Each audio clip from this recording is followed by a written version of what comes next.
छत्तीसगढ़ में नगरीय चुनाव में महज 3 दिन शेष है। ऐसे में चुनावी सरगर्मियां तेज हो गई हैं।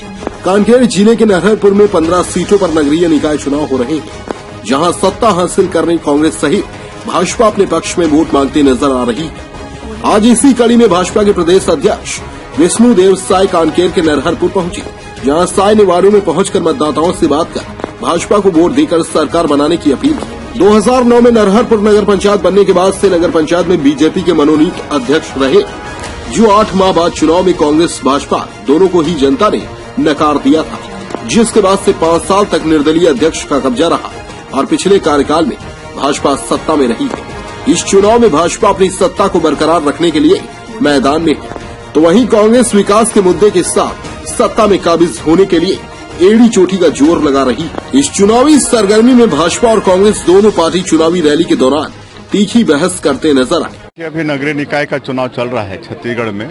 कुल 15 जगह चुनाव है।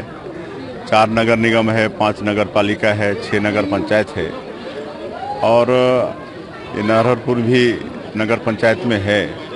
और प्रदेश अध्यक्ष के नाते मेरा सभी जगह जाना हुआ है और सभी जगह कार्यकर्ता, हमारे नेता लगे हुए हैं पूरी तरह से चुनाव काम में और मतदाताओं में भारी उत्साह है। भारतीय जनता पार्टी को जिताना चाहते हैं, क्योंकि एक उम्मीद के साथ छत्तीसगढ़ में कांग्रेस पार्टी की सरकार बनाए थे, लेकिन 3 साल में यहाँ की कांग्रेस की सरकार उनकी उम्मीद में पानी फिरने का काम किया है।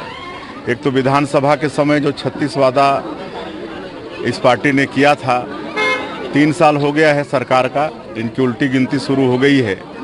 आधे कार्यकाल से ज़्यादा समय बीत चुका है, लेकिन एक भी वादा इस सरकार पूरा करने में सफल नहीं हुई है, बल्कि उल्टे 3 साल में पूरे प्रदेश में भ्रष्टाचार चरम सीमा पर है।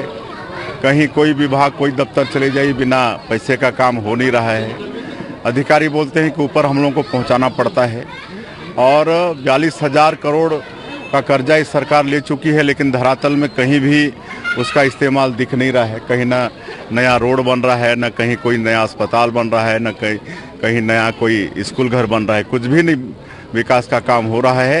ये सारा पैसा अपने आकाओं को खुश करने के लिए यहाँ का मुख्यमंत्री कभी आसाम चुनाव में पैसा खर्चा करता है, अभी यूपी चुनाव है तो यूपी में पैसा को भेजने का काम कर रहा है और ये जनता 3 साल में इस बात को समझ चुकी है और नगरीय निकाय चुनाव में कांग्रेस पार्टी को मजा चखाना चाहती है और 2023 में तो निश्चित रूप से इस पार्टी का सुपड़ा साफ होने वाला है। सर, आपने कहा कि नगरीय निकाय चुनाव किस तरह की होगी, किन मुद्दों को लेकर आप 2023 में उतरेंगे? भारतीय जनता पार्टी के पास विकास का मुद्दा है और आप देखेंगे कि जहाँ जहाँ भी भारतीय जनता पार्टी की सरकार रहती है, गाँव, गरीब, किसान, मजदूर सबका विकास होता है और हमेशा जनता के सुख दुख में पार्टी और पार्टी के नेता कार्यकर्ता खड़े रहते हैं। कोरोना महामारी से दुनिया जूझ रहा है। दुनिया की एकमात्र राजनीतिक पार्टी है भारतीय जनता पार्टी और उसके कार्यकर्ता जो भारत देश में ऐसे संकट के समय में भी गरीबों के साथ में, ज़रूरतमंदों के साथ में और पीड़ितों के साथ में खड़े रहे, उनका हर तरह से मदद किए। सैनिटाइजर का वितरण, मास्क का वितरण, भोजन का पका के देने का काम, सूखा पैकेट देने का काम। पखानजोर से विप्लव कुंडू की रिपोर्ट।